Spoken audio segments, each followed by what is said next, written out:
Good afternoon, everyone back home. We're sat again outside the Basilica Roman Catholic Church in Washington, D.C. And I've got the lovely Angela here with me. And she's going to talk a little bit about which country she's come to represent for the coalition here in Washington and what she's been doing, which is quite different to everyone else, I believe, within the group, because she's gone into, sort of the actual content and the books and the things that are in schools and libraries and the law surrounding it. So, yeah, if you want to introduce yourself and where you come from and what you've been doing. My name is Angela Rojas. I'm from Adelaide, South Australia. So for the past few years, I've been challenging the sexually explicit books in libraries, and I started with a deputation. I spoke in 2 different councils where I presented the books. I gave out handouts to mayor and councillors showcasing the images in the books, and I started this journey just as a concerned mum. And after I gave my deputation, I was asked not to show the images because councillors might find them offensive and they needed to feel safe, which is ridiculous. But I was able to negotiate and allow censored and uncensored versions of the handouts for the mayor and councillors. I wrote to the public library services, took even a couple of books to the police station, because there was one book from a graphic novel series that had bestiality in it and depictions of sexual violence in the comic book series. So I took it to the police station. He didn't know what to do. I went to Consumer and Business Affairs. They didn't know what to do. I called the classification board. They said to contact the Licensing Enforcement Branch, which is a branch of the South Australian Police. And I contacted the officer in charge, and he referred me back to my local council. So no one was willing to do anything. And then I went through a process where I took one book for classification, and I applied for a fee waiver as a general public to get this book classified, and the classification board denied my fee waiver. I paid $790 to get this book classified, and the classification board decided that that book should become unrestricted to minors. Now, that book was Let's Talk About It, The Teen's Guide to Getting It On. And I don't know, the book's quite popular, but that goes into full penetrational intercourse.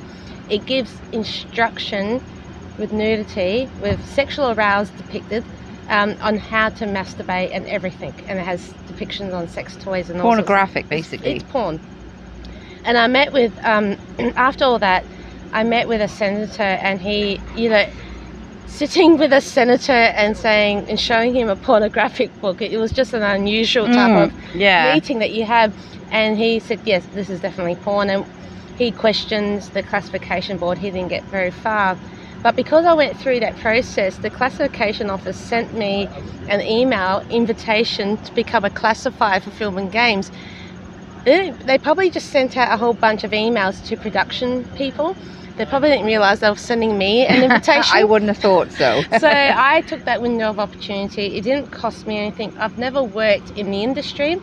I've never studied classification law, and I got a 90% pass rate needed to become a classifier for film and games. So I've been using that because books don't get classified, and every country has their own classification laws. But most Western countries have similar ratings when it comes to film and games. What I found is, if these books were in documentary or in a film, they would be classified under film classification. And many of those books, like the book that depict, sexually aroused penis, under nudity, it would be R-rated. It doesn't matter if it looks cartoony or not, it would be R-rated.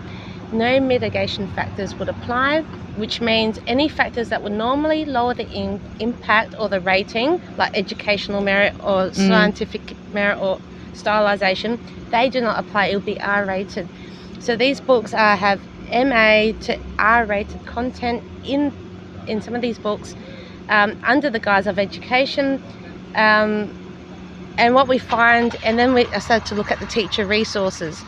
So we found a book in there that was published by New South Wales Planned Parenthood, of course, and it goes into good sex versus bad sex and the bad sex went into concepts like bestiality, not bestiality, it went into rape, incest, and pedophilia.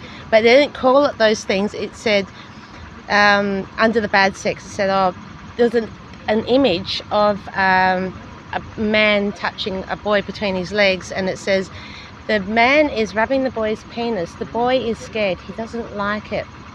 So that's what that's quite dangerous from a grooming. So, and that's the type of wording. It was very they were clever with that. Then how they've worded it. There they worded it, but it was worded in a way for a younger audience.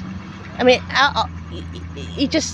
anyway. So I tried to challenge that through the classification, not getting very far with them because to them it's educational on safety. Yeah. I knew you were going to say that. Yes. Then that's how so that's how they're guising everything under safety. Yeah, but it would never be any classification when it comes to film and games. Any depictions and descriptions of sexual activity involving minors would be refused classification. So this is essentially then how they're managing to get jump through these hoops. Then is putting them in the books. They're putting it in the books, but they're not supposed to depict it with the wording. There's a way where there's a difference between implied and stimulated. So if it's implied, like we all seen that movie Sound of Freedom, or some people might have seen it. Oh right, yeah. There's sexual activity involving minors. You don't see the child sexual abuse. It's behind closed doors. But you know that it's that's been implied. Yeah. Or if there was a sex scene that happened, but you don't see it, and a couple says we slept together. Yeah. That's implied. Yeah. When there's an actual depiction of a sex scene, even a still image, and this is what happens in video games. Because it's pornography, regardless of where it. Well, that's it. Well, there's so. In the training program, I took a screenshot of sex and nudity scenes, because there are video games that have sex and nudity in them. Yeah. And there was a still image of a sex scene. You don't see all the nudity. There's bedding around the person. You only see the back. It's not very detailed. And it got an M rating just on that still image of a sex scene. And these books have sexual positions. Just for the viewers, what's an M rating? An M rating is an 15, recommended for persons 15 and older. But if it was MA, it would be elongated, be full nudity. M is a bit more unrestricted, but MA is more restricted in some other countries. You would call it a legal restriction. And then R rated is really pornographic. Yeah. But so, and then books, and you're supposed to also when you classify film and games, you also classify any on-screen text.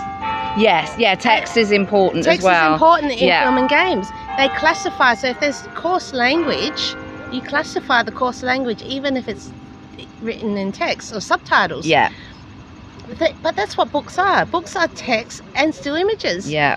So you're having a bit of a battle with this whole thing then. We're being passed from pillar to post and everywhere else in between, trying to show people that actually all of this stuff is I'd say X-rated, R-rated, whatever you want. Well, it depends on different books have different. If they were treated film and games, obviously each book would be slightly different. Yeah. But a lot of these pornographic books or explicit books that are in middle school and higher, definitely, or just in the libraries, in the public libraries in general, they would sit around the mature audiences to adults only type content. And that would be fairly similar. And then people ask me, okay, what about the LGBT or the rainbow books?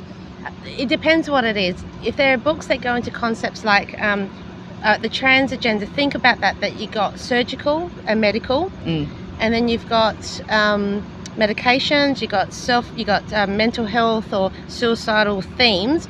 When you look at all of those themes combined, if you look at a film or TV documentary, they would put a warning, especially on human reproduction, on surgical, medical, and it would say this is recommended for mature audiences because under themes, because of the medical or suicidal or whatever the themes are. But under those brackets, they throw those in the teen section of a library, don't Or even they? the children's section. Yeah. So in South Australia, I've been petitioning, and we're the only state that has to do a paper petition for Parliament. Every other state can do it electronically. Wow, really? It's I thought they were a thing of the past. No, so I need 10,000 signatures, and I can take my time getting that. You don't have a deadline for that? I don't have a deadline, right, which is a good thing. Yeah. So I've got over 5,000 signatures. Brilliant. And as I've been campaigning, I've been showcasing some of these books. And there was one book that we found that was a Premier's Reading Challenge book. So our state's run by Premier. In 2016, it was added to this Premier's Reading Challenge list. Now, this challenge is in schools to encourage students to read X amount of books per year, and you receive these medallions and rewards. Oh, right, okay, yeah. So they categorise, reception to year 2, year 3 and 4 and so forth, up until year 9 and 10. There was one book called The Amazing True Story of How Babies Are Made for reception to year 2. It wasn't part of the curriculum, but part of the reading challenge. And this book went into full penetrational intercourse with images and that's 5 to 7 years old. Parents have no idea this is They had no idea because it was in the schools. It wasn't, they do the reading challenge with their classroom and their teachers. And there's a number of books, they don't have to pick those particular ones. So I borrowed this book and I showed it around with all my talks. And it was deleted from the Premier's Reading Challenge book and not reading list. And all I had to do was expose the book. So you got that taken out of the schools. Oh, brilliant. That's a positive from it all. That was a positive. And then the books that I was talking about earlier about they had a depiction of bestiality and sexual violence. So that was a book series called The Boys. There's a Netflix adaptation, which is lifelike. It's not really an educational thing, but there's a comic book series. So this book sat in the comic book areas, in the graphic novels areas, right next to your Superman and your Batman comic books on the same shelving. And it had, I think in the TV series, the bestiality is implied, it's never shown, because it would never be allowed in the film, but it was shown in here. And what we did was, it was never classified. It sat on the shelves so many years, unrestricted, where kids could easily pick them up. And between myself and another person from Queensland, we tried to get enforcement. South Australia law enforcement did nothing to refer for classification, but I was able to, but Bernard Gaynor from Queensland was able to get enforcement there to get it classified, the series. So 6 books in the series were classified. 3 of them came back R-rated, category 1, which is on par with a pornographic adult magazine that have to be wrapped and sealed. And just think of that for a minute, guys. That's a child being able to just come and grab that off a shelf. It's crazy. Well, when we get home, when you and I get home back to our countries, we will do, if that's okay with you, Angela, we'll do a much longer podcast, and we can go right into the details of all of this, really go into it. So, because I know that parents just haven't got a clue about it. So if you would do that with me, that would be wonderful. Awesome. And if you can just give a warning or any last words for the viewers before we finish this. Before I finish off, I'll just say I got rid of all of the series of The Boys across all of South Australia. Oh, well done. Well done. That's amazing. Brilliant. Well, some children see. The only thing I would say is go to your children's school, go to your public library, and look at the books. And if you find anything you're concerned with, go to your local member, whether it's your councillor, your mayor, or your member of parliament, whoever that is. Bring up your concerns, write the letters, CC people into it. But if you're going to confront your school board or your gather some parents, go with a group. Go armed. Don't go by yourself. And each country has their own law in regards not just to the books. When it comes to education, you have the right to withdraw your child from the experience of it. and you can do that in writing, and many countries have their own laws, but it's not against the law to withdraw your own child from the experience, but do that as a group. Band together as parents.